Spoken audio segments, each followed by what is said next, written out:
But maybe you're just what my grandpa called a restless spirit, because now you've gone from Shanghai to Bali. So, and Yeah. speaking of beach bumming and all that, like, so for those who don't know, Bali is an island, right, in Indonesia, an island nation with like a gazillion islands. But Bali is perhaps the most storied one, right? It's the one that's probably, I don't know, the most romantic, right? Probably the number one place for tourists, if not by popularity, then by, you know, where they'd love to go if they could, right? Yeah. It's got a lot going for it in terms of branding and all that. Mhm. But why are you there? How did you get there? Like, and was COVID not a problem?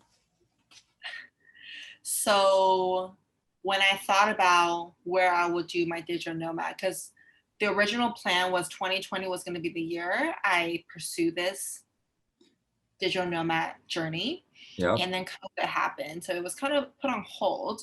kind of. And That gave you after an a opportunity to while, make your app. yeah, well, the plan was as soon as the app was done, I was going to do it.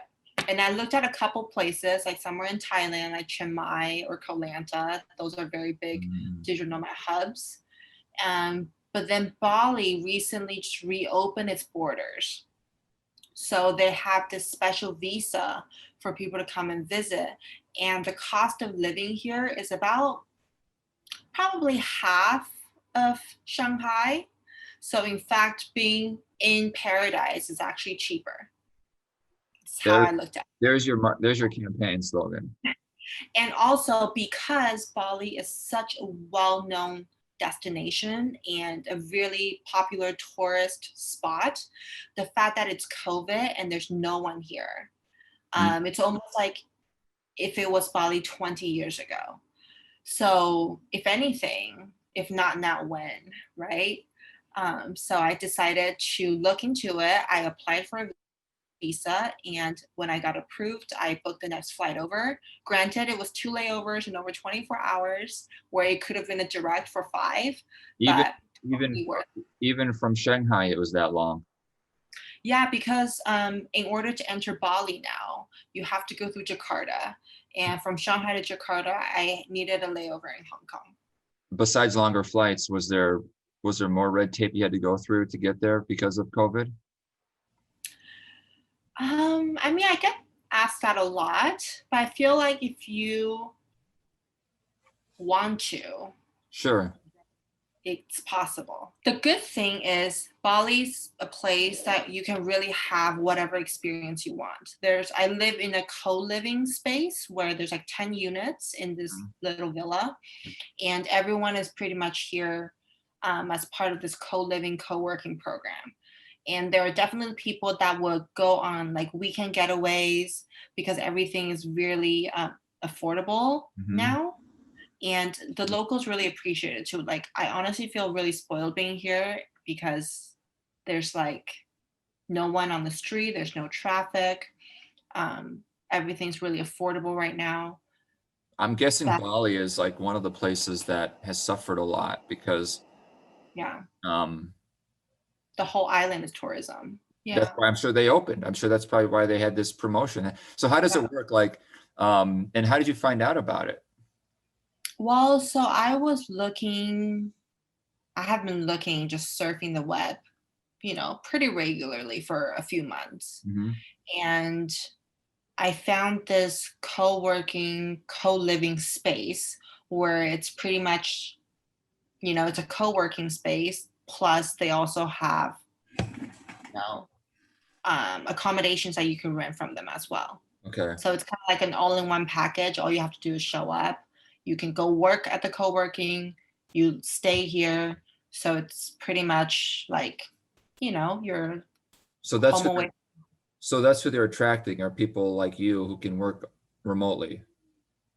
Yeah, so what's great about Bali is that there's a lot of digital nomads here, and a lot of them have grown into expats, so who's been here for years. So they're still able to work, and like the local economy, of course, is suffering. Like the guy who picked me up at the airport said I was his first customer in 8 months, and there's a lot of like people that are fundraising and then like organizing food drive just to the local homes. Oh, the expats are, or local? Some of the expats, I wouldn't say all of them, but there's Sure. definitely a few organizations that have done this Mm. just to help the locals How long have because you in a way, been there? it's their home, right? How long have you been there? 2 weeks. Oh gosh. Have you, Mhm. so what's your experience been so far? Have you been out and about much? In what sense? Well, like walking around, like, are you in a village on the island, or where are you exactly? So actually, the whole island has congregated into this one spot. It's kind of like at least like the foreigners and the expats. It's called Chengdu. It's on the west coast, and like I know this is gonna sound so cliche. Like all of my housemates makes fun of me, but I am truly living that like eat, pray, love dream. Like I wanted to come and focus, and like that has never been more true. Like I wake up at 6 and do morning yoga with one of my housemates, and my work day starts at 7.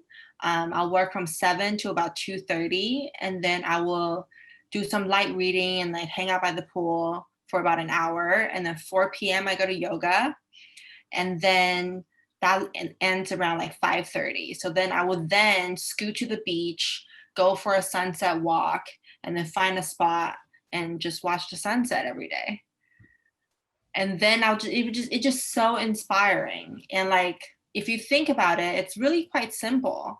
And that's kind of like the simple life I'm really after. It's going to the beach is free, like doing Mhm. yoga, it's like free, or like a drop-in class if you want.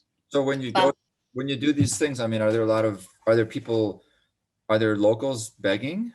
I mean, is there signs of, no, locals are like playing in the ocean, are so happy. Like I I feel like no, there's no beggars. I feel like there's no like I don't know how the US have so many beggars because well, I'm in China, talking about if you go to if you go to India, if you go to Jamaica and you go off the resort strip and you go into the cities, it's rough, Haiti. So but not in I Bali, I have don't know. not seen a beggar. Not at all. So how did you, it's you make it sound so easy, right? So I'll just put it that way. You make it sound Our so last interview too. well. Okay, well, yeah. When I met you in Seattle, I probably said that. Well, you do have a knack for that, which is beautiful. And it is easier than most people think, or at least simpler than most people think, to found a company or invent a product or just take that step. The hardest part is getting over yourself. I get that, but like literally, how did you manage to do all this? Were you working? Like, did you just make a ton of money at Apple and at the app company in Shanghai so that you were able to take these quarantine time off and pay your bills that way and work full time on the app, or were you working like two jobs? So during quarantine, I was working, but because quarantine, the whole world shut down, and I was a CEO's executive assistant, that meant that my workload drastically lightened. Okay. And the fact that you're home all day, even if I work like 5, 6 hours a day, I'm a morning person. So I am up at 6, and that means I'm done by noon. So Okay. I have plenty of time to Okay. do So something. you kind of just did two jobs in a sense. You did the day job and then you did the app development afterward. But I Okay. wouldn't call it a job because it's truly like it fuels me, it's fun. Right. And that's truly that I truly felt, Yeah, that's what's beautiful. people say find a job that doesn't feel like work and then Right. you'll never have to work a day in your life. Like that truly felt that way. And to be honest, I really miss quarantine because you save so much money. Like because you're not going out. No Like one's stopping you from staying in. yeah, like you're not going shopping, it's like Really? You didn't shop? They don't have Amazon in China, do they? yeah, but it's like I'm not like I don't buy a lot of things to begin with. I'm like truly a minimalist. So like no, but then you also don't have the temptation to buy things, right? Like sometimes you go out with your friends and they're, oh, did you see this thing I bought? And you're like, oh wow, that's really cool. I should get it too. But like you don't have that temptation. So you're like, so yeah, it was great. I mean, I got food, things were still being delivered. Are you so you were born in China, moved to where's your passport? Or do you have multiple ones? So I have two. I have a Taiwan passport and I have a US passport. So you're not allowed to have multiple passports if you're a China passport holder. However, for Taiwan, you're able to have multiple. So And I'm a if you're dual citizen. US, You can do that. Yeah. so you have two passports. Yes, I'm a dual citizen. So which one do you use when you travel? Kind of depends on where I go. That is Because some nice. places are more friendly, right? Like some places you can do landing visa that's free. Some places you need to apply. So, So so even with Taiwan and US visa or US passport, you had to um, get a visa to go to Indonesia? so this time, yes, because of the COVID restrictions. However, before with your US passport, you can just fly here and do a landing visa. I think it's for 30 days. Oh, one from the US can do that? US passport holders can do that. However, not during COVID. During COVID, every passport holders needs to apply. Okay, got it. Um, and how are you able to live in Shanghai extended if you were not a Chinese citizen?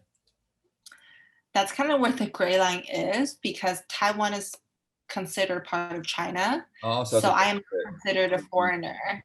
I have a special visa. It's kind of like maybe Puerto Rico to the US. I think they have a special like okay, ID, right? okay, To prove that they okay. don't need like visa to stay Yeah, that there. makes sense. I know. I feel like now that I'm saying out loud, I'm like really fortunate. Like my parents have done a great job laying the foundation for us. Absolutely. That's the goal of being a parent, making life better for your kids, right? Yeah, but although like they're not that big into me traveling, so I'm kind of curious if they're like, you know, They, kind of shooting they're themselves in kicking themselves. Why do we do it? Why do we make it so easy for her to travel? it's like they literally have given up so much for us to get like a Western education. And now I'm just like, kind of floating around in their eyes.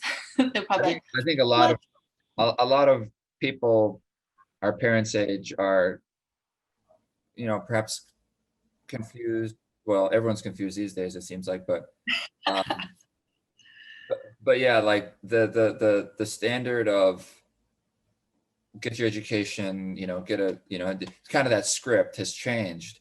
And this whole new script of a more fluid digital nomadic existence, as you say, that's a new thing. That's a whole new way of life. So, um, or at least Definitely not for the everyone, way though, it's I have done to say. is new.